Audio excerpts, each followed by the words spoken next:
Bom dia, irmãos. Graça e paz de Jesus a todos. Sentado mesmo, vamos levar a Deus uma palavra de oração?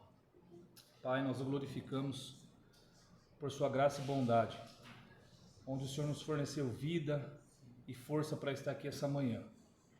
Sei que às vezes nosso corpo fica cansado, Senhor, dos afazeres, e às vezes nós viemos para a tua casa sem forças, mas nos renova por tua palavra nessa manhã e nos ensina as tuas grandezas através da sua obra e de sua pessoa. Nós o glorificamos por meio de Jesus Cristo, a qual também elevamos a voz nesta manhã. E é no nome dele que finalizamos, em nome de Cristo Jesus. Amém. Bom, hoje nós vamos dar sequência à nossa aula sistemática, se assim posso chamar. Essa aula foi dividida em duas partes, como os irmãos sabem. Na aula passada nós falamos sobre evolução ou evolucionismo. E na aula de hoje nós vamos falar sobre a criação ou criacionismo. Por uma questão de tempo, nós também vamos tratar esse tema de forma superficial, no ponto de vista do tempo, tá? Então, os irmãos podem ficar à vontade para parar, fazer uma pergunta no meio da aula, não há problema nisso, tá bom? Nós vamos trabalhar com o texto de Gênesis, capítulo 1 e capítulo 2, mas por uma questão de espaço e de tempo, eu não vou conseguir descorrer tudo o texto, ler os versículos, capítulo, não vai dar. Os dois primeiros capítulos falam da criação, então será tratado só o capítulo 1, versículo 1 e 2, por uma questão de tempo. Aí quem precisar do material, lá vai estar um pouquinho mais completo a aula, tá? Vai estar um pouquinho mais de acesso às informações, talvez eu não fale em aula, tá? O tema é grande, é longo, eu vou tentar ser o mais breve possível para a gente finalizar num tempo adequado, para não passar do horário, tá bom? Nós vamos ler o texto que está em Gênesis, capítulo 1, versículo 1 e 2. E a princípio vamos ignorar o texto de capítulo 2 a princípio. Diz assim: no princípio, Deus criou os céus e a terra. A terra era sem forma e vazia. A escuridão cobria as águas profundas, e o Espírito de Deus se movia sobre a face das águas. Esse tema, irmãos, é um tema muito importante para a nossa fé, tal como foi o evolucionismo. Esse é um tema muito, mas muito importante e atual. Por quê? Porque através desse entendimento da criação de Deus, de como Deus se manifesta, através da sua obra, de sua pessoa, nós vamos fazer uma rejeição ao evolucionismo. Então, nós vimos na semana passada o que pensava Darwin, o que pensava Lamarck, o que pensavam os pensadores que introduziram algumas doutrinas, até mesmo cristãs, associadas com o evolucionismo. E agora nós vamos fazer uma rejeição, uma refutação a tudo aquilo que eu disse na semana passada. Vale lembrar, que eu já iniciei dizendo isso, como esse tema é muito profundo e rico em material, em estudo e biblicamente falando de versículos, cabe aos alunos, né, e a nós, professores também, o maior interesse em pesquisar depois o que será dito e se aprofundar, tá? 1 hora de aula não é suficiente. Para os irmãos terem ideia, para essa aula ser feita foi mais ou menos uns 6 livros e uns 10 artigos lidos, fora os vídeos do YouTube. Então, porque é muita informação para passar em 1 hora, tá? Então, cabe aos irmãos procurar depois uma forma de aprofundar o estudo. Eu quero deixar um versículo para nós iniciarmos, na primeira epístola do apóstolo Pedro, capítulo 3 e verso 15. Se os irmãos quiserem abrir bem, senão eu leio por aqui, tá? Já está no pente. Diz assim, ou no slide também vai aparecer para os irmãos na parte branquinha aí. Antes, reverenciai a Cristo como Senhor em vosso coração, estando sempre preparados para responder a qualquer pessoa que vos questione quanto à esperança que há em vós. O que o apóstolo Pedro está falando é o seguinte: quando alguém pedir cabo ou uma resposta àquilo que vocês pensam, vocês precisam estar preparados para responder. E é bem verdade que as pessoas pedem cabo dessas respostas vez ou outra, né? Nós não precisamos ser mestres em teologia para falar da Bíblia, precisamos ser apenas leitores da Bíblia, né? E o complemento para aqueles que gostam da teologia vem depois. Não necessariamente para conhecer a Bíblia, se conhece lendo e debruçando sobre ela. Então Pedro deixou uma dica aí que eu também deixo para todos nós, inclusive a mim. Bom, a primeira parte interessante e uma verdade dita é que Deus se revelou ao homem como pessoa e através da sua obra criada. Isso é uma verdade, a primeira verdade. Lá quando Deus fez Adão, ele logo se apresentou para Adão. Então Adão falou, opa, existe alguém superior, existe alguém que me fez.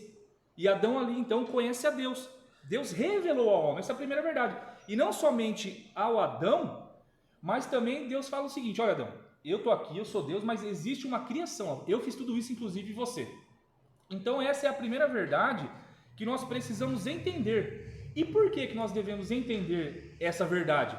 Porque através desse entendimento, nós vamos fazer algumas refutações de alguns pensamentos que surgem aí e vão tentando tirar a fé dos irmãos. Em primeiro lugar, entender a criação de Deus e quem é Deus refuta o ateísmo, né? A ideia de que não há uma existência de Deus. Essa negação da existência de Deus esbarra numa realidade insofismável de que Deus existe, é criador e mantenedor de todas as coisas. Eu li um artigo de um professor da USP a respeito de um estudo que ele fez sobre o que contém numa gema de ovo. Uma gema de ovo comum, que nós ali comemos frito, né, cozido, ou de outras maneiras até. Então esse professor da USP, renomado, descobriu que há uma complexidade numa gema de ovo tão grande que ele chega a ficar abismado. Aí talvez você pergunte, mas tá bom, o que isso tem a ver com a criação? Tem a ver de que a obra do acaso que nós falamos na semana passada, que tudo começou com uma simples explosão, não poderia fazer sentido a tamanha complexidade de uma simples gema de ovo. Tá? Então, nós vamos rejeitar o ateísmo. Em seu livro Deus é um Delírio, de Richard Dawkins, ele foi o patrono dos ateus. Ele vai falar e zombar e escarnecer dos cristãos dizendo o seguinte: os crentes deliram a pensar em Deus. Mas na verdade, quem delira é ele, porque nós fazemos menção a Davi no seu Salmo 19, dizendo o seguinte: os céus proclamam a glória de Deus e o firmamento anuncia a obra de suas mãos. Então na verdade quem delira é ele. Por quê? Nós vamos ver ao decorrer da aula que a complexidade da criação é tão grande que seria impossível atribuir isso a uma simples explosão. Então, por isso que o entendimento desse assunto é importante. Nós vamos rejeitar o ateísmo. Em segundo lugar, nós vamos rejeitar o agnosticismo, a negação da possibilidade de conhecer a Deus. Está em oposição, né, ao fato de que Deus se revelou à humanidade. Perceba aqui que a palavra agnosticismo, tem os irmãos que estudam grego aí, talvez saibam o que eu vou falar e até pode me auxiliar se eu falar alguma coisa que não está certo. Na língua grega, o prefixo a, ele é negação, ou seja, ausência ou sem. Nesse caso, ateísmo, sem teísmo, sem Deus. No agnosticismo, o gnóstico aqui, a parte do A para frente, do G para frente, significa conhecimento. Ou seja, sem conhecimento prévio de Deus. O agnosticismo fala assim, pode até existir alguma coisa, mas não sabe o que é. Não dá para conhecer Deus. E interessante é que a palavra aluno, luno significa luz e a sem. O que os gregos tentavam dizer? Que quando o aluno está ouvindo o professor, ele está em trevas, no sentido do conhecimento. Tá? Então ele não conhece e através do professor é que ele recebe a luz para um dia também estar na luz. Então a palavra aluno significa, teoricamente, assim, eu estou em trevas ainda, estou aprendendo o conhecimento para depois falar. Isso vai cair lá na caverna de Platão, quando olhava as sombras, não conseguia enxergar o objeto por completo.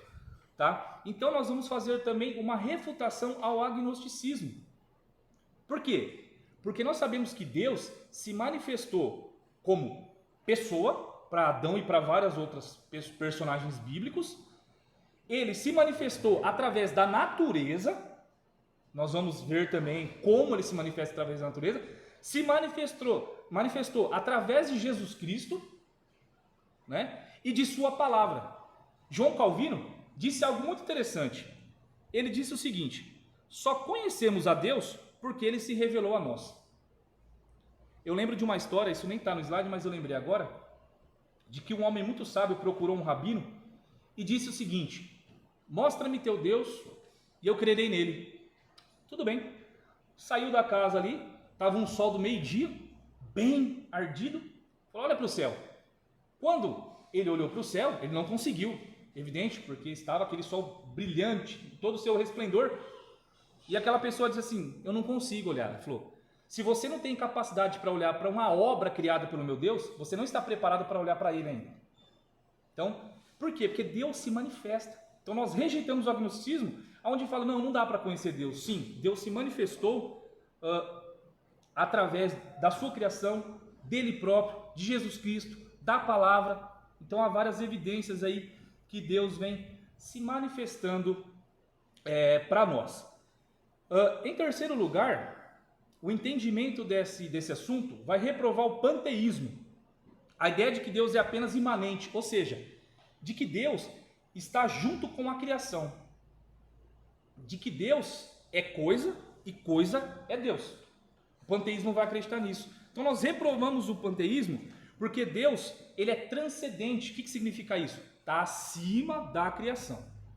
Tá? Deus está acima da criação. Nós não confundimos Deus com a criação. Primeiro, porque a criação é limitada e Deus é ilimitado. Então, Deus está acima de sua criação. Tudo que nós vemos é apenas um dedo da sabedoria de nosso Deus. Então, seria muita soberba até e ignorância nós acharmos que Deus é coisa no sentido da criação e que a criação é Deus. Então, por isso que nós refutamos essa teoria. Deus está acima, sempre. Deus está acima da sua criação. Tá? Então, quando alguém pretende adorar a mãe natureza, na verdade está adorando uma obra de Deus. Tá? Então, Deus está acima disso. Também nós refutamos o panteísmo. Ao contrário dos evolucionistas, cremos que o mundo foi criado por uma única palavra de nosso Deus, ordenança. E quando eu digo única palavra, eu não digo assim, crie-se tudo e pronto. A única palavra aqui, eu tentei dizer o seguinte, que cada passo que Deus ia ordenando, as coisas iam acontecendo de forma organizada, planejada e de forma majestosa, obedecendo à voz do Criador. Então tudo isso foi feito de maneira adequada, organizada, transparente e com voz firme. Por isso nós rejeitamos a ideia aí do panteísmo, tá? Tanto é verdade essa criação de Deus de forma majestosa, que até hoje muitos param para observar a natureza e veem ali uma formosura magnífica. Outros estudam o homem e começam a entender, através do estudo do homem, a complexidade do corpo, a complexidade da mente, a complexidade do espírito que move essa pessoa. Então quem vai para a área desse estudo começa a ficar maravilhado com a criação de Deus e começa a ver ali Deus se manifestando através de sua obra, da natureza, do homem, do estudo do homem. Bem, dando sequência, eu fiz uma pergunta ali: seria o livro de Gênesis uma ficção? E eu vou fazer questão de ler novamente o capítulo 1, versículo 1 e 2. Os irmãos podem acompanhar aqui ou ler nas Bíblias, não há problema. No princípio criou Deus os céus e a terra terra era sem forma e vazia, e havia trevas sobre a face do abismo, e o Espírito de Deus se movia sobre a face das águas. Propositalmente eu usei outra tradução que vocês irmãos perceberam, tá? Para nós entendermos como que o texto vai variar de uma tradução para outra. Lendo os versos acima, meus irmãos, fica muito claro e evidente entender que Deus é transcendente, como eu disse, está acima da criação, mas além de tudo, ele também possui outro atributo, que é o atributo da infinitude. Porque a pergunta é assim, de onde surgiu Deus? Eu já me perguntei isso, não sei os irmãos, eu confesso, mas não fecha. Na verdade, Deus, ele é infinito, ele tem um atributo da infinitude. A criação, ela é finita, irmãos, o universo é finito, ele não é infinito. O universo é infinito, não, o universo é finito, porque a criação de Deus é finita. A única coisa, o único ser que é infinito é Deus. Então, lendo esses versos de Gênesis, nós vamos perceber o cuidado do Deus Criador em informar que Ele está acima, que Ele é infinito, tanto em poder. Muitos cristãos e não cristãos, eles vão fazer alguma coisa interessante, dizer o seguinte, não, na verdade o capítulo de Gênesis não passa de uma ficção. Isso é o que eu mais ouço nos debates, tanto da internet quanto de pessoas que queiram falar a respeito disso. Eles vão falar o seguinte, os dias aí que você falou, que você leu, eles não são literais. É uma forma alegórica de se interpretar a Gênesis. E existem algumas teorias de interpretação de Gênesis, principalmente dos capítulos 1 e 12, que nós vamos ver agora, que é importante nós conhecermos, que isso vai dar base para pessoas afirmar algumas verdades ou mentiras a respeito desse texto. A primeira delas é a teoria do dia pictório. O que isso significa? Essa teoria afirma que os dias, ou os 6 dias descritos como os dias da criação, são uma espécie de relato que Deus contou a Moisés. Muito parecido com o que o Fábio disse na primeira aula. Só que aqui, num pano de fundo um pouco diferente. Ali o Fábio trouxe a respeito da revelação completa. Aqui a respeito de Gênesis. Tá? Então essa teoria vai dizer o seguinte, não, Moisés ali, no caso de Gênesis, sentou, Deus deu ali uma caneta, alguma coisa para ele escrever, igual o professor faz na escola, foi ditando e Moisés só foi escrevendo. É um pouco complicado essa teoria, né? Como o próprio irmão Fábio já havia explicado em sua primeira aula, tá? A segunda é a teoria do hiato. Afirma que Gênesis 1, capítulo 1 e versículo 1, isso é importante, descreve uma criação original, eles concordam, seguida pela queda de Satanás e pelo grande juízo. Supõe que Gênesis capítulo 1 e versículo 2 seja uma espécie de restauração ou recriação. Isso eu já vi muito crente falar, viu? Muitos. Ou seja, vou tentar traduzir. No princípio criou Deus os céus e a terra, ponto. A terra era sem forma e vazia. Para essa galera aqui dessa interpretação do hiato, eles falam o seguinte, Deus criou os céus e a terra, beleza, tudo certo. Quando o diabo foi lançado do céu para a terra, ele destruiu tudo aqui. Quebrou tudo, fez bagunça, jogou garrafa no chão, destruiu o ar, ficou nervoso. O homem ficou nervoso. E destruiu o planeta. E depois de um bom tempo mesmo, Deus resolve no versículo 2 recriar, restaurar. Eu já vi muitos pastores dizer isso por aí afora. Muitos. Dizem, não, aqui é um espaço, é uma era aqui de tempo. É complicado afirmar isso, né? O texto não é claro. Essa é a verdade, né? Não dá nenhum respaldo para essa crença. Opa, deixa eu mudar aqui, eu até esqueci de passar as outras. E vai ter uma outra também interessante, que é a teoria do dia intermitente. Afirma que os dias mencionados são dias literais, opa, beleza, ponto positivo. Porém, são separados por longos tempos, longas eras, ou seja, eles acreditam que foi realmente dias literais, mas aconteceu por eras. Isso também tem crente que acredita nisso, viu? Muitos. Acredita que os evolucionistas gostam disso, porque falam isso, Deus criou, mas foi por eras, foi criando, as coisas foram acontecendo, essa é a evolução. E na verdade é meio complicado também afirmar isso. Eu já vi vários pastores teólogos aí defendendo essa posição. E em quarto lugar, a posição mais aceita por nós, pelo menos, ou por mim, é a teoria do dia literal. O que ela vai dizer? Aceita o significado claro do texto, isto é, o universo foi criado em 6 dias literais. Dias. manhã e tarde, manhã e tarde, manhã e tarde, até formar os 6 dias, tá? Essa é uma das mais aceitas pelos teólogos. Claro que vão ter um ou outro que vai acreditar numa outra, mas a mais aceita é essa. E isso é importante, aceitar essa teoria, porque nós vamos ver o que desdobramento acontece quando você nega essa verdade. Ao observar a teoria do dia literal, é evidente que todo cristão precisa crer nisso aqui. Todos os cientistas cristãos, defensores da fé, acreditam nisso daqui. E quando diz em Gênesis que Deus chamou ou criou as coisas do nada, o verbo que aparece aqui no hebraico é o verbo bara. Ou seja, é criar do nada. Não é criar do que já existe. É pegar o nada e criar do nada. Isso é interessante. Mostra e confirma o Deus criador, né? O Deus que faz as coisas onde não tem. Onde ele tirou o mundo, na verdade, não de uma cartola, mas tirou o mundo do nada. E a nossa mente é difícil entender. Então muitos tentam negar essa verdade. Mas nós aceitamos a palavra de Deus como palavra inerrante. A teoria do dia literal é a teoria mais aceita, mais bíblica, e que todo cristão precisa pensar em aceitá-la em sua forma literal. Eu estou falando de Gênesis, tá, irmãos? Tem partes da Bíblia que eu mesmo não interpreto de forma literal. Exemplo, Jesus diz: eu sou o pastor, vocês são minhas ovelhas. Eu não sou ovelha.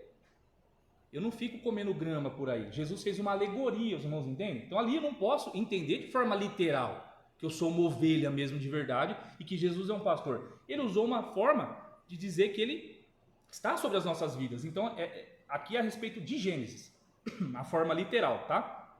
Nesse caso precisa ser entendido de forma literal. Bom, sendo assim, esqueci de passar o slide, mas foi o que eu disse agora. O que a Bíblia, né? O que a Bíblia diz sobre a criação? Nós vamos entender agora. Perceba que nós estamos evoluindo sobre o pensamento da criação, tá? E é importante, irmãos, eu trazer um material um pouquinho mais assim, com algumas questões mais técnicas que vai dar fundamento, tá? Nós vamos trabalhar depois com alguns versículos aqui que os irmãos vão ver, importantíssimo. Bom, mais uma vez eu vou repetir só para os irmãos fixar na mente.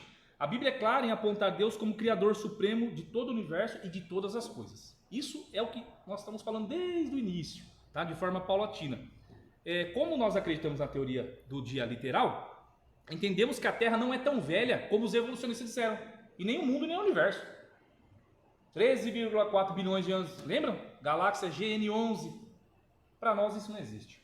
Para nós a Terra, ela tem mais ou menos a mesma idade do homem, ou parecido.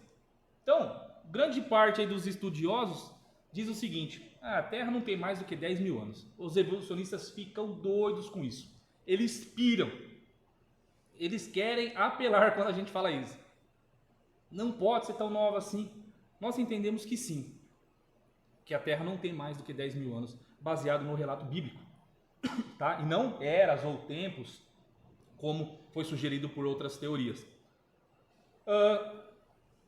Vejamos então agora alguns versículos que vão falar a respeito da criação. Eu não vou ler todos, eu vou ler alguns. O primeiro que eu quero ler está em Êxodo, capítulo 20, versículo 11. Os irmãos podem abrir ou acompanhar no slide, fiquem à vontade. Diz assim: porque em 6 dias fez o Senhor os céus e a terra, o mar e tudo que neles há, e ao 7º dia descansou, porquanto abençoou o Senhor o dia de sábado e o santificou. Também quero ler Salmos 33:6. Pela palavra do Senhor foram feitos os céus e todo o exército deles, pelo Espírito de sua boca. Vamos dar um salto para Isaías 45:12. Eu fiz a terra e criei nela o homem. Eu fiz com as minhas mãos estenderem os céus e a todos os céus os seus exércitos e as minhas ordens. Tá? Essa é mais uma comprovação. Deixa eu passar aqui no meu. Eu também quero ler Hebreus, cadê aqui? Hebreus, aqui, vou ler Hebreus 11:13, não se preocupe, depois no material, se vocês quiserem, tá todos os versículos, tá? 11:3, perdão. Pela fé entendemos que o mundo, pela palavra de Deus, foram criados, de maneira que aquilo que não se vê foi feito do que é aparente. Então, é mais uma comprovação bíblica da criação de Deus. E finalizo com Apocalipse 4:11, que diz o seguinte: digno és, Senhor, de receber glória e honra e poder, porque tu criaste todas as coisas, por tua vontade são e foram criadas.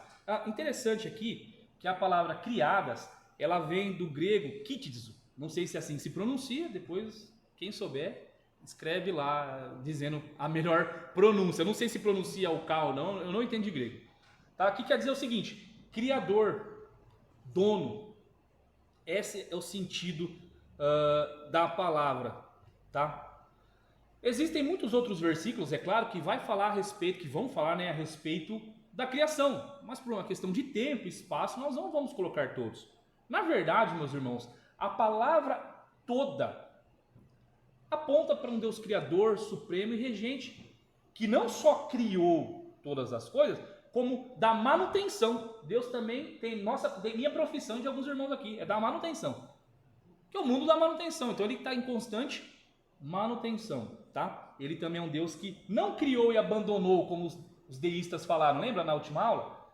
Que Deus cria o mundo, as leis e ó, rapa fora. Não, ele cria as leis, cria o homem, cria as coisas e participa junto com a criação e seu desenvolvimento. Vai ficar mais legalzinho agora, irmãos. Nós vamos ver agora a inteligência de Deus na criação, tá? Quando nos deparamos com a criação, isso nós nos deparamos a todo momento, né? Porque em todos os lugares nós vemos a criação de Deus. Nós não conseguimos perceber as grandezas de Deus no nosso dia a dia, porque eu bem entendo que há uma demanda do nosso tempo. Leva filho para a escola, busca filho na escola, vai aqui, vai ali, vai para o curso, volta, vai para o trabalho, volta, pega carro, pega trânsito, e passa desapercebido isso, né? Por quê? Porque se tornou uma coisa cotidiana. Nós olhamos para uma árvore, nós olhamos para um pássaro, e às vezes isso não dá aquela sensação na gente de apreciar aquilo. Mas isso faz até parte. Agora, quando nós partimos de um pressuposto de algum animal exótico, por exemplo, que você vá à praia e lá você está nadando e veja uma baleia. Eu nunca vi uma baleia particularmente na vista, só por TV. Eu acho que eu ficaria pasmado. Nossa, uma baleia. O dia que eu vi um urso lá no aquário, eu já fiquei feliz. Eu não sabia que ele era grandão assim, não. Né? Eu fiquei todo besta, né? Porque eu achei bonito. Porque eu não estou acostumado a ver um urso, né, polar. Não vejo com frequência. Então perceba que dessas pequenas coisas do dia a dia, avança para as exóticas, ou um pássaro, aquele tucano verde, né, que tem o bico verde, aquilo é lindo. Não vemos com frequência esse tucano, né? Então nós começamos a dar uma maior atenção. Em Sumaré, ali na Dom Barreto, eu não sei se tem ainda, mas tinha uma agropecuária ali, eu não lembro o nome, e também não vou fazer propaganda. Que toda vez que eu ia para o centro de Sumaré, eu entrava naquela agropecuária, porque tem muito peixe lá, muitos peixes. E eu gostava de ver aqueles peixinhos. Eu não sei se os irmãos sabem onde é, mas é um lugar bonito. E eu ficava ali namorando aqueles peixes e observando e vendo, nossa, mas como Deus é maravilhoso. Olha cada peixe bonito, com um desenho legal, igualzinho o outro, né? Então, a gente começa vendo coisas exóticas e pensando mais a respeito de Deus. Interessante é que agora, quando nós saímos do conhecimento vulgar, e o que é o conhecimento vulgar? Existem 3 tipos de conhecimento. Conhecimento vulgar, conhecimento filosófico e o conhecimento científico. Conhecimento vulgar é o conhecimento que todos nós temos a respeito de um assunto. Se nós falamos de política aqui, salvo se algum irmão estudar política, nós vamos ter o nosso comum acordo aqui. Não, a política é isso, política é aquilo, que a política é aquilo, a gente não entende profundamente falando. Se alguém, irmão, entender, é porque estudou isso e beleza, já não está mais no conhecimento vulgar. Então o conhecimento vulgar acontece muito na igreja, né? Aí as pessoas proferem um monte de besteira a respeito dos apóstolos de Cristo, mas porque o conhecimento é vulgar, ou seja, não tem um conhecimento aprofundado.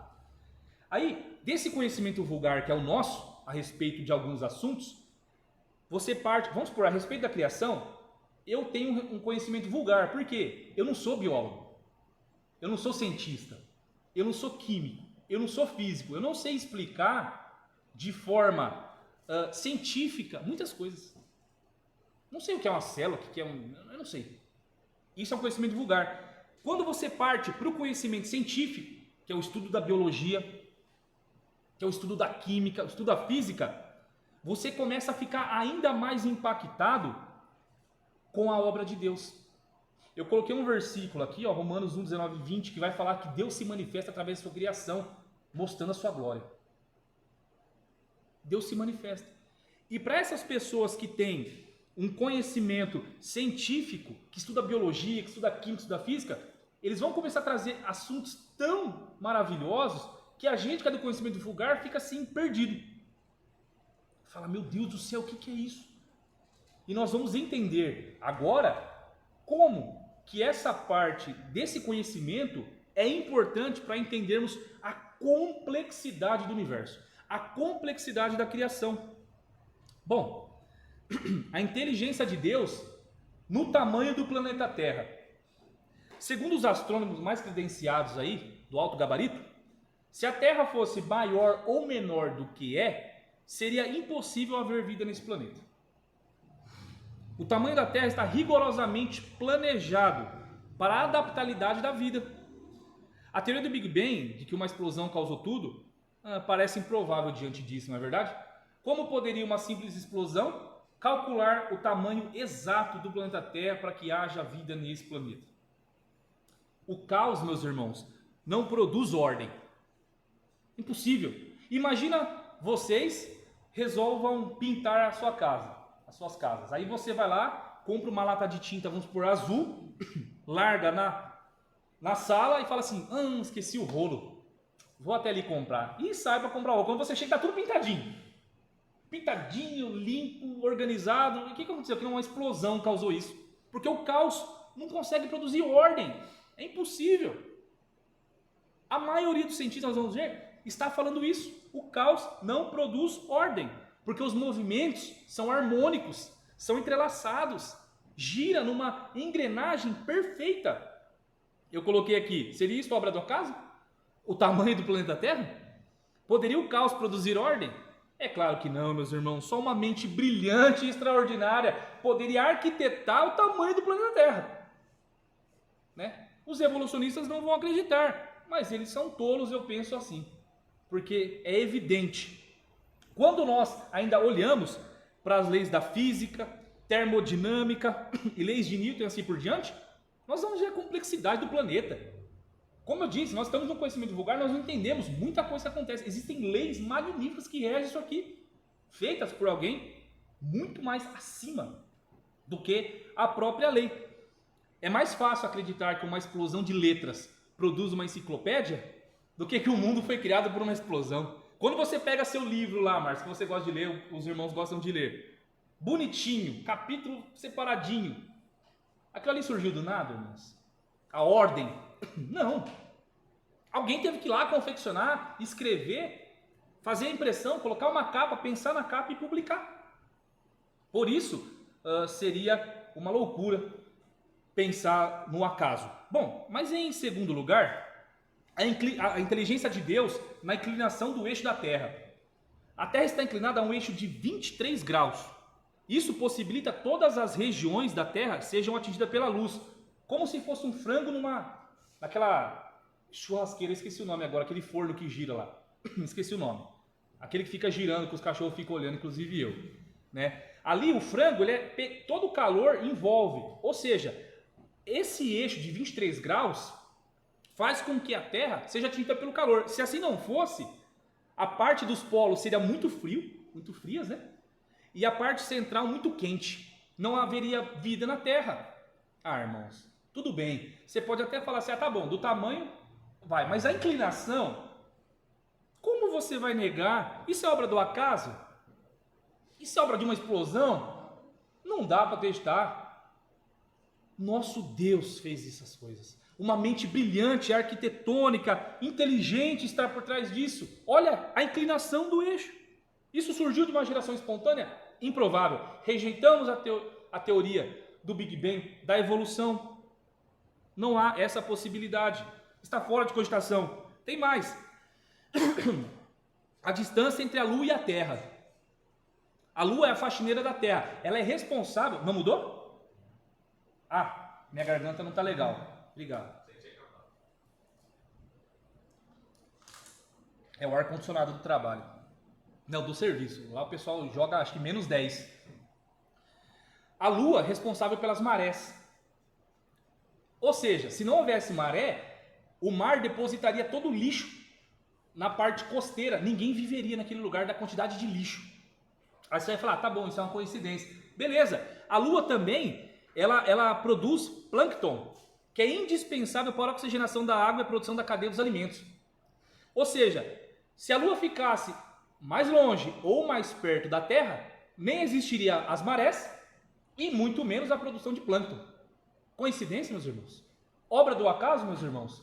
Fruto de uma explosão, meus irmãos? É claro que não. É claro que não. Uma mente brilhante fez, criou, pensou, produziu e harmonizou tudo isso. Isso é interessante. Isso é muito legal. A mão de Deus está na criação. Não tem como negar. Vamos ver mais um. A complexidade de uma folha.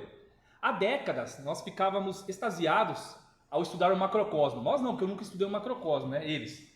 Então eles olhavam as estrelas, o universo, as galáxias, oh, que coisa linda. Mas hoje, uma simples folha de um jardim é mais complexa do que uma máquina que o homem já inventou. A mais moderna máquina não se compara ao que tem dentro de uma folha.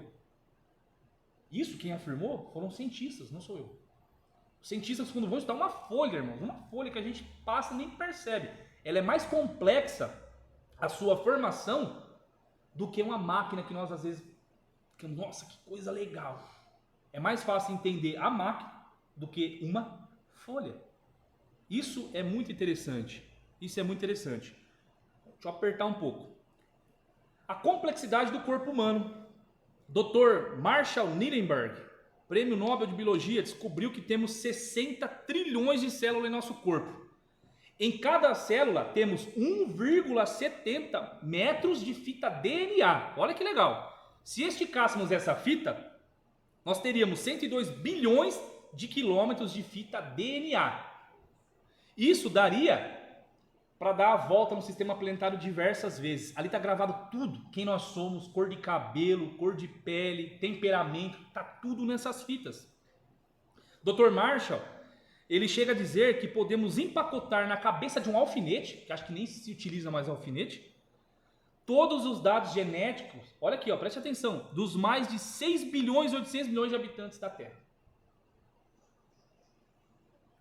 Numa cabeça de um alfinete. Ou seja, se esticar a fita DNA do meu corpo, eu ainda sou mais rechonchudo, talvez eu tenha mais fita do que alguns, né? Essa fita vai muito longe, dá voltas no planeta, dentro de um corpo humano. Como que você explica isso? Como que você vai falar que isso foi obra de uma explosão? É impossível, meus irmãos. Eu não consigo. É preciso ter mais fé para acreditar na teoria da evolução do que na criação. Não fecha a conta. Nós sabemos que o acaso não produz códigos de vida. Esses códigos genéticos vieram da onde? De uma mente brilhante, sábia, que arquitetou todas as coisas. Vamos lá, a complexidade dos olhos. Dr. John Wilson, ilustre oftalmologista da Universidade de Harvard, descobriu que temos 60 milhões de fios encapados em cada olho. 60 milhões em cada olho. Nem todas as centrais elétricas seriam possíveis para colocar um olho desse em funcionamento. Mais uma vez, meus irmãos, obra do acaso? Obra de uma geração espontânea? Não, impossível, não passa no crivo. Concluímos então essa parte de que a fé cristã não é uma fantasia defendida por gente ignorante. Não, mas a nossa fé está numa pessoa, está em alguém, e esse alguém é Deus. Esse alguém é Deus que orquestrou, criou e produz isso de uma forma harmoniosa. Não tem como dar essa moral para a evolução. Seria muito improvável. Nossa confiança está firmada em uma verdade.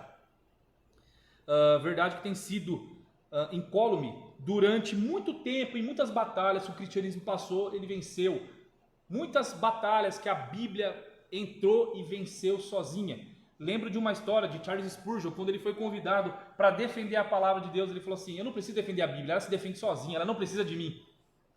E é verdade, a Bíblia está de pé, ela é verdade absoluta. As teorias científicas levantam e caem, mas a palavra de Deus permanece. O próprio Jesus disse, passarão os céus e a terra, né?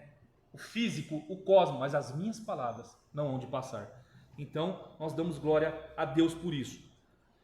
Teoria do design inteligente, eu não ia pôr isso nos slides, meu dedo coçou a semana inteira, eu falei, eu vou falar bem rápido, porque eu fiquei com medo do tempo, tá? E realmente eu vou correr aqui. O pai dessa teoria, praticamente, é o Michael Behe, esse senhorzinho elegante que vocês estão vendo aí na tela. Não sei se está para enxergar bem, mas é o Michael Behe. Ele escreveu 2 livros fantásticos que eu ainda não li, mas pretendo fazer, se assim Deus o permitir. A Caixa Preta de Darwin.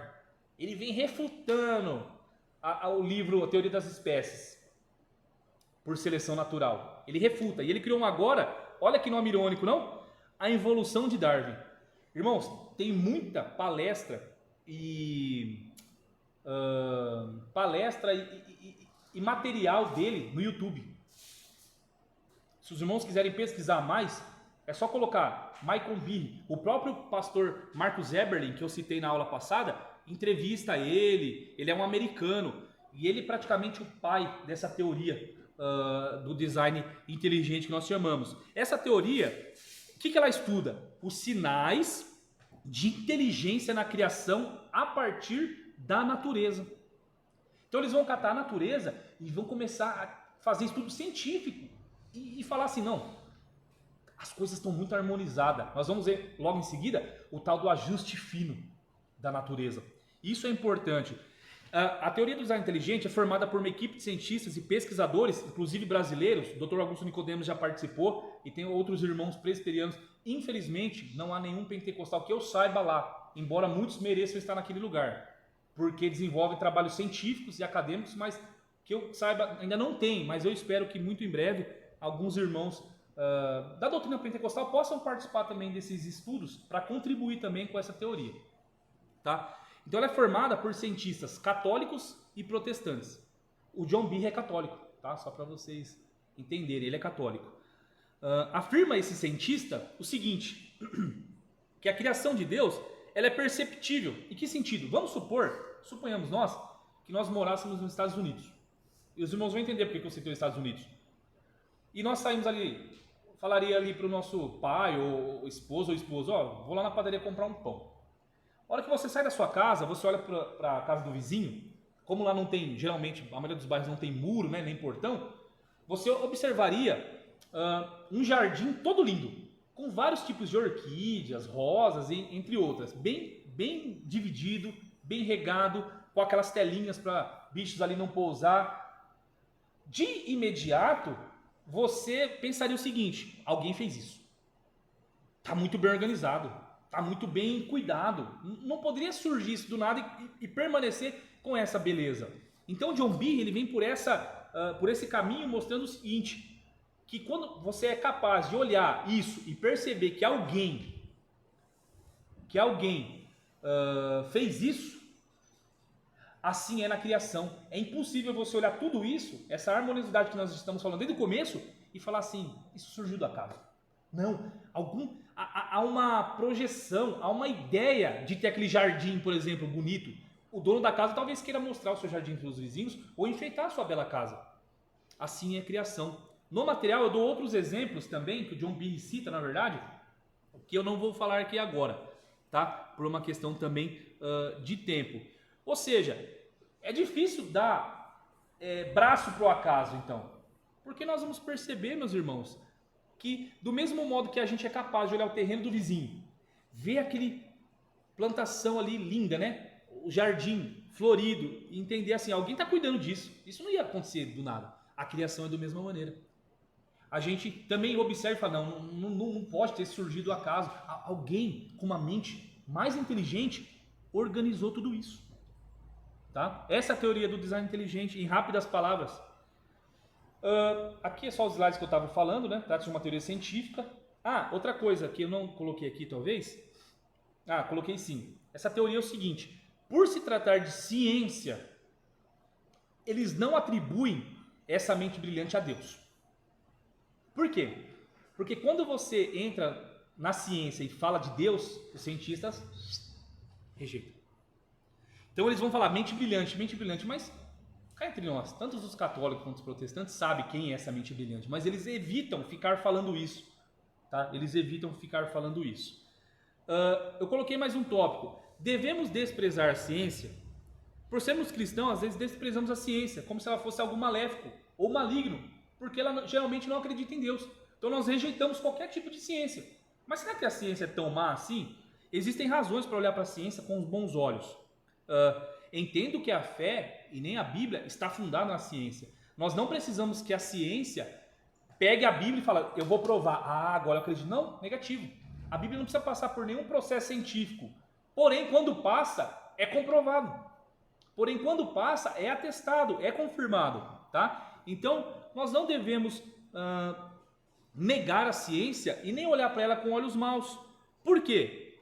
Porque a ciência, quem controla ela é o homem, mas quem controla a vida é Deus.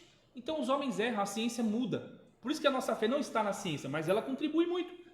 Ariel Ruff é um cientista suíço, a qual escreveu um livro chamado Controvérsia, Criação e Evolução. Em seu livro, ele afirma que em anos diversos, né, e recentes, muitos cientistas fizeram descobertas extraordinárias, revelando assim a grandeza, a precisão e a complexidade do universo. Que cada vez mais está ficando difícil negar a Deus na ciência. Cada vez mais. Os cientistas não estão conseguindo mais achar espaço para negar a Deus. Ele aponta uma incoerência.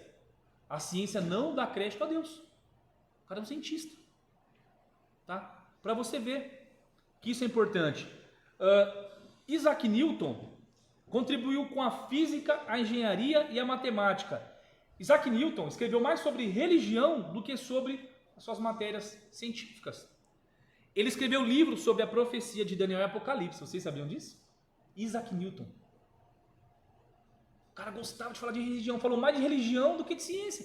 Contribuiu, suas leis de Newton, que eu odeio com toda a minha força, mas é importante. Tá aí. Ele contribuiu. A ciência não é tão ruim assim. Não estou fazendo uma apologia à ciência. É que às vezes nós falamos, a ciência é do diabo, fecha os olhos e corra. Não, não é bem assim. Outros cientistas também foram teístas, como Johannes Kepler, contribuindo para a astronomia, ou Blaise Pascal. Quem aqui é da área de TI ou engenharia sabe o que eu estou falando. Né, Leandro? Materinha danada. Matéria danada que tira o som, que faz todo mundo pegar DP. É esse cidadão. O cara era ateísta. O cara era cientista, mas era ateísta. Vou citar outro que nem está aqui, vem na mente agora, o Dr. Ernest. Perguntaram para ele lá no programa do Serginho Groisman, né? O senhor acredita em Deus? Ele falou, mas como não acreditaria? Está explícito. Homem inteligentíssimo, né? Homem inteligentíssimo. Ou seja, essas pessoas contribuíram no estudo aí da religião também, cristã. Uma pesquisa feita nos Estados Unidos mostra que 40% dos cientistas acreditam em Deus. Isso é importante, irmãos. Está mudando, está crescendo. Isso é importante.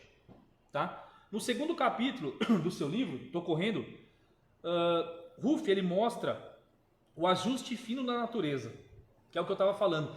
São esses detalhes que vão se encaixando e cada vez menos nós podemos negar que Deus está por trás. Ele cita um exemplo de Júpiter. Os escombros que voam aí no espaço, Júpiter atrai esses escombros para não bater na Terra.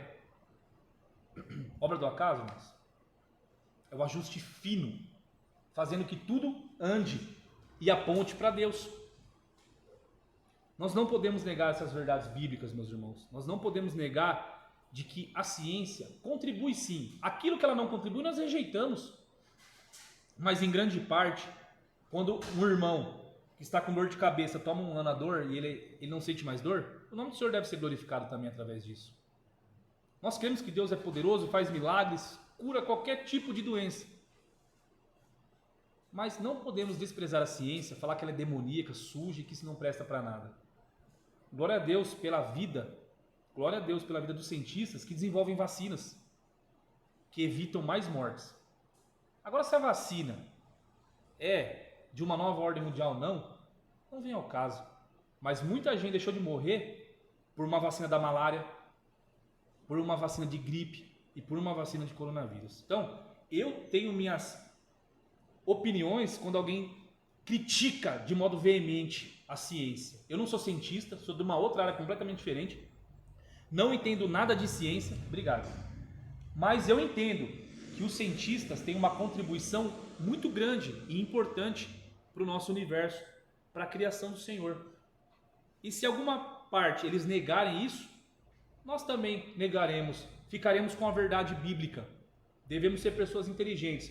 Como dizem os mais espertos ou estudiosos, Jesus morreu para tirar o nosso pecado, não a nossa inteligência. Então nós temos que entender que todas as coisas contribuem para Deus, para o seu reino, para o seu progresso e para o avanço do cristianismo. Paulo, lembrei disso agora, ganhou uma multidão em Atenas porque ele conhecia uma história do altar desconhecido, que eu não vou falar aqui. Mas através daquele altar que ele fala assim, esse altar desconhecido que vocês clamam, esse altar é de Deus. Há uma história por trás daquilo. Os irmãos que já estudou essa parte sabem. Paulo conhecia filosofia. Isso contribuiu.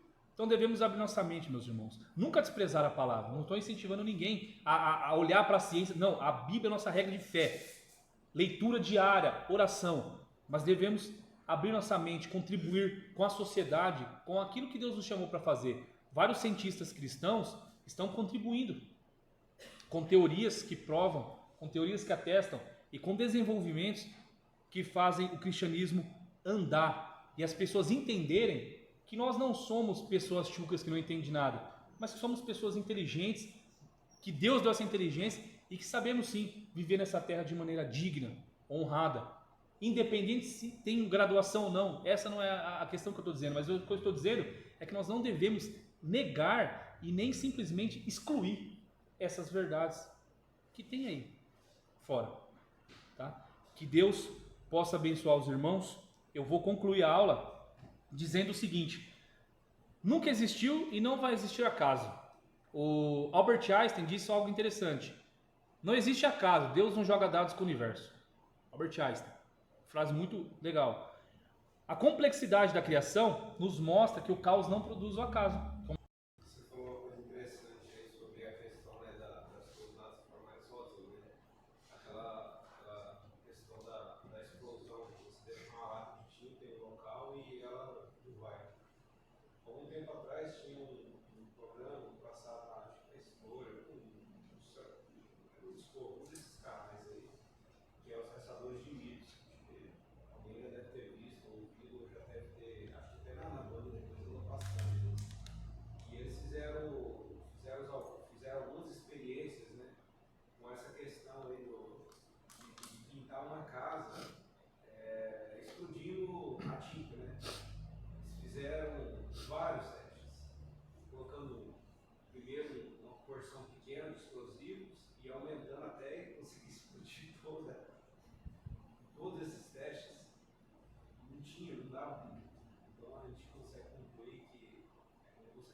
Formar uma casa, um edifício, né, Márcio?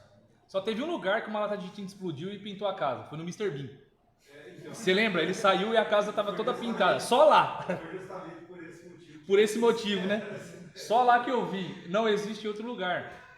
Isso mostra a grandeza do nosso Deus, meus irmãos. Isso, eu não sou biólogo, não tenho inteligência suficiente para entrar nessas áreas, mas eu estou apaixonado por essas matérias. Apaixonado. Se eu pudesse ter um pouco mais de capacidade para estudar isso, talvez eu até iria para a área da ciência, mas no primeiro cálculo eu viro ateu. Impossível, não dá.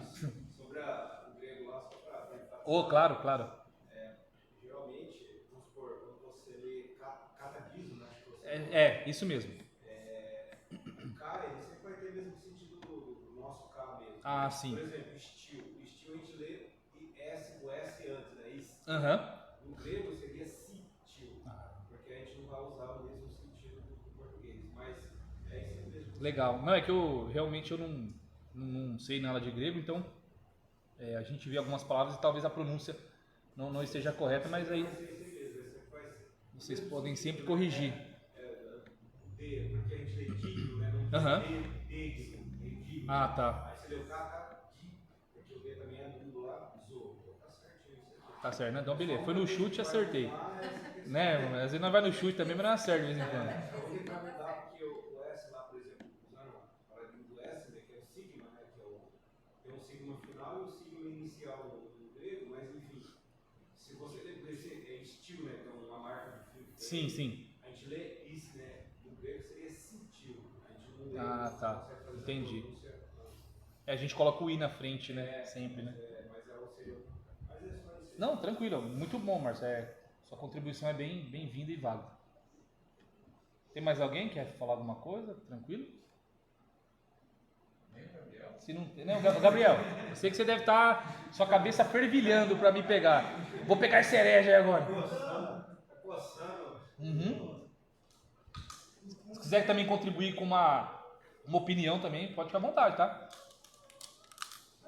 Uma dúvida mesmo. Não sei se na sua pesquisa pesquisou sobre aquele John Walton, né? Que é um dos grandes defensores daquela outra teoria lá de iminente, que eu não concordo. Né? É uma questão, eu só perguntar sobre isso. Sim. Eu pesquisei algumas coisas sobre a teoria de iminente. Não somente ele, mas outros acreditam nisso, cientistas, geralmente são cientistas que vão para essa linha mais científica. Só que eu não sei se você viu o que ele fala, o que ele defende é muito superficial. Ele fala o seguinte: não daria tempo em 6 dias de crescer uma grama, de criar um animal. Ele vai por esse raciocínio. Está meio duvidando do poder. Duvidando. Você tem que negar a soberania de Deus para acreditar, para negar o dia literal. Esse que é o problema. O homem foi criado grande já. Não existiu o homem da caverna.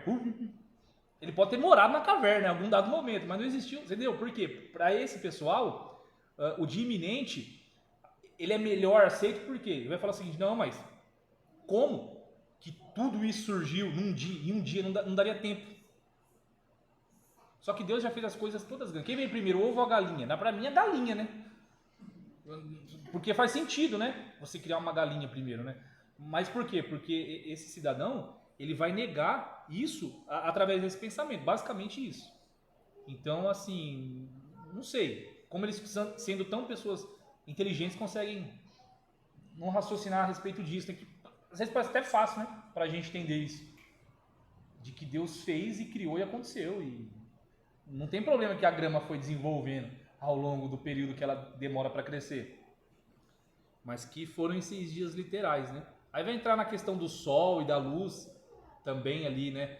No início de Gênesis. Que, se Deus criou o sol depois, como que tinha luz? Não necessariamente a luz precisa vir do sol. Então, Deus criou a luz e falou: sol, agora você se vira, não vou mais manter essa luz não. Você toma conta agora do barraco aí. Por que não? Né? Eu não tenho problema com isso. Eles também, do dia iminente, vão entrar por esse caminho, tá? Então, basicamente é isso. Eu não consigo entender as outras teorias como assim. Esse negócio de eras aí não dá, né? Muito longe, né, da nossa realidade. Igual você falou que a ciência hoje, atualmente, né, tem mais dificuldade, né, de negar o criacionismo. Talvez seria uma ferramenta forte da parte dela a falta de próprio estudo. Que nem você falou, nosso, né? Sim, nós que estamos aí sim. Que dá mais margem para alguma conquista da parte deles, né? Sim, Leandro, concordo com você, porque assim, quando eu faço essa defesa, irmãos, entendam bem, eu não estou dizendo, eu não tenho graduação, tá? Então, eu não estou falando que quem não tem graduação é burro, porque eu também não tenho. O que eu estou dizendo é assim, é que antigamente o cristianismo, ele era muito fechado. Você não via cristãos na faculdade fazendo um curso, era difícil. E não que isso também só tem algo benéfico, porque eu sei que muitos cristãos vão para a faculdade e se desviam e perdem a fé. É um contraponto, é um paradigma. O que eu estou querendo dizer, e acho que o Leandro vai concordar comigo, é assim, é que com o aumento dos cristãos em várias áreas da sociedade, o evangelho ele é levado e mostrado de uma maneira mais clara. Você entendeu? Porque você pensa um cristão, de hoje mesmo, mas de antigamente, por exemplo, meus avós, como que eles iam defender uma teoria dessa? Eles não tinham acesso, eram pessoas mais pobres. Não tinha como. Então assim, o que o Leandro talvez esteja falando é, com esse avanço da tecnologia, dos estudos, o cristianismo ganhou praça, ganhou poder, ganhou notoriedade diante da medicina, das questões científicas, das atividades. Hoje existem presidentes de empresa que são cristãos, existem gestores que são cristãos. Antigamente você não tinha isso, porque o cristão não ligava muito para estudo. E não estou aqui julgando se isso é bom ou ruim, essa não é a questão. Existe um autor mesmo que eu gosto muito, já vou terminar, que é o A.W. Tozer. Calma, ele é arminiano. Ele fala que um cristão não pode ter cargo bom em empresa, que isso tira a fé dele. É um pensamento dele. O cara é puto do escritor. Isso é um pensamento dele. Eu já discordo. Eu acho que quanto mais você consegue invadir as áreas... Porque assim, irmãos, quando nós falamos de evangelismo, nós só pensamos no pobre. Geralmente é assim, vamos lá na favela evangelizar, vamos no morador de rua. Mas e os ricos? Eles também precisam de Deus. Aí eu vejo o pessoal criticando a igreja rica. Essa igreja lá no Cambuí é a igreja rica. Mas você acha que um médico, irmãos, com todo respeito, ele vai descer no meu bairro lá para ver um culto? Mas não vai, irmãos. É uma outra realidade. Precisa ter igreja para esse povo também. E assim funciona. Eu vejo isso. Então eu não critico uma igreja num bairro rico, um bairro nobre, que só vai carrão lá. É uma outra realidade. Esse povo precisa de Deus também. Talvez ele não vai sair de lá e vir para um bairro mais simples, talvez. Pela alta posição que essa pessoa tem. Então, o cristianismo vai invadir todas as áreas. Conversava com o Leandro, quem que faz evangelismo para surdo e mudo? Ninguém sabe falar Libras, né? Ninguém sabe falar Libras. Falar ou fazer, né? Não sei como é que é o correto. Cigano não é evangelizado no Brasil, quase. Porque ninguém se dispõe a evangelizar aquele povo. Vocês entendem? Então assim, a gente não pode se fechar só nosso mundinho. Não. Se Deus deu capacidade, sabedoria, tempo, inteligência, vamos invadir as outras áreas aí. Vamos botar para quebrar mesmo. Seria muito legal ter um irmão cientista na igreja, um irmão médico na igreja, um irmão advogado, um irmão eletricista, um irmão pintor, um irmão de tudo. Essa mescla é muito boa. O cristianismo vai invadindo. Cantor, músico, sei lá o que, compositor. Fui de uma igreja da Assembleia de Deus, tinha uma irmã que era poetisa. Rapaz, ela fazia cada poema lindo. Tinha um talento aquilo ali que eu falava, irmã, escreve livros. A senhora vai... não, eu gosto de fazer para Jesus mesmo, que simplicidade. Mas cada poema lindo. Um dom, um talento. Ela poderia ser uma escritora famosa, alcançar outras áreas. Você entende? Então assim, o que eu quero dizer só é que às vezes a gente critica o lado de estudo da coisa. Precisa ter, irmãos. Precisa. Isso é importante. Até crentes políticos é bom ter lá, alguns. Se faz alguma coisa, pelo menos ajuda a igreja. Então eu penso dessa maneira. Vocês irmãos concordam, mas é um pensamento meu. Essa questão da política Não pastores, eu sou contra. Então, isso aí que eu ia falar. Irmãos. Há um grupo que defende essa questão da política, porque quando nós olhamos a igreja primitiva do passado, ela teve uma grande perseguição em erro em todo o tempo dela, até por causa dessa questão política, né? Sim. Perseguição e tudo mais. E hoje, Paulo nos ensina a orar pelos superiores, né? Inclusive pelos... não para um contexto, mas para que haja paz. Sim. Para que não haja perseguição, para que não haja esse tipo de coisa. E há alguns grupos que falam assim que a igreja deveria formar pessoas aptas a ser políticos nesse meio aí. Que você falou, não líderes. Também não acho legal líder. Alguma pessoa, por exemplo, que você falou, pegar um médico, pegar alguém que esteja já realmente numa posição aí que sabe que vai ganhar, por exemplo, no estudo em si, para formar essa pessoa para fazer política voltada às ações sociais da igreja, em cima da igreja. Por exemplo, a irmã Conceição, ela foi atrás para fazer detetização aqui na nossa igreja. Aqui em Hortolândia, por exemplo, e não só em Hortolândia, como a maioria das cidades, eles não fazem detetização para nenhuma igreja, a não ser a igreja católica. E a prefeitura, no caso. Então, é de graça para a igreja católica. Mas para qualquer outra instituição religiosa, não é feito. Por que, Marcos?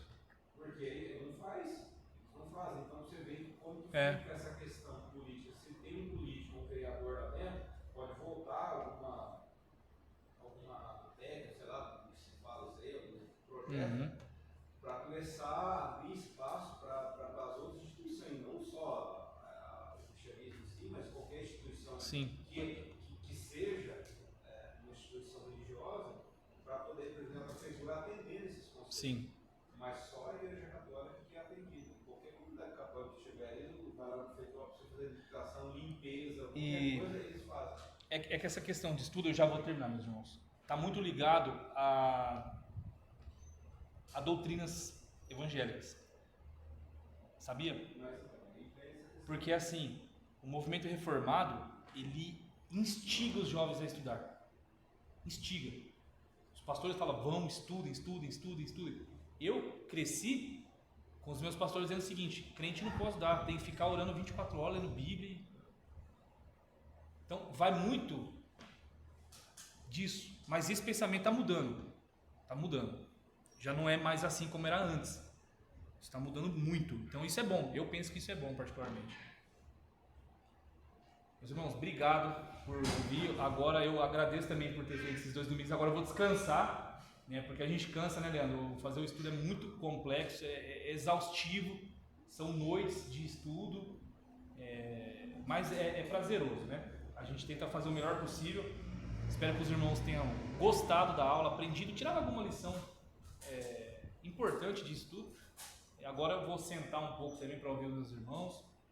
O aluno, né, nas trevas, agora eu vou ver o pessoal explicar, falar, descansar. Então para mim também vai ser bem prazeroso aprender também mais sobre a palavra. É isso aí, irmãos. Agradeço. Se o Leandro quiser fazer uma oração aí para finalizar, a gente já termina para os irmãos tomar um café e não atrapalhar o domingão. É isso. Toda vez